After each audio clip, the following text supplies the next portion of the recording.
I, Suresh Gopi, do swear in the name of God that I will not directly or indirectly communicate or reveal to any person or persons any matter which shall be brought under my consideration or shall become known to me as a Minister of State for the Union, except as may be required for the due discharge of my duties as such Minister of State. Congratulations.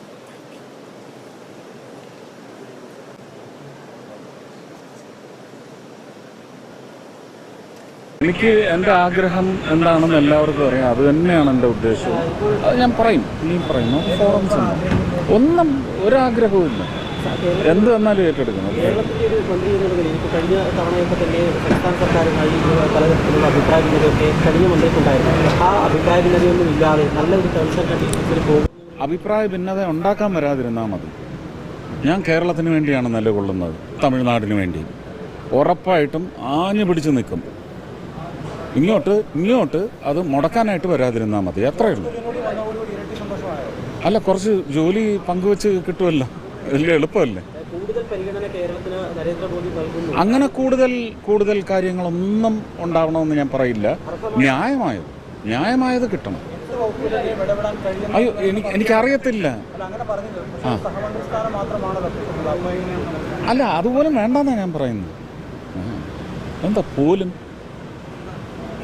എന്ന് നിങ്ങൾ അങ്ങനെ പറയുന്നത്? Media one very good. കോൺസ്റ്റിറ്റ്യൂഷനെ നിങ്ങൾ എത്രമാത്രം മതിക്കുന്നു എന്നുള്ളത് നമുക്ക് നേരത്തെ അറിയാം. ഒന്നുകൂടി ഉറപ്പിച്ചു. Thank you. What is wrong? എന്തോന്ന് പോലും? നിങ്ങളെന്താ ചോദിച്ചത്?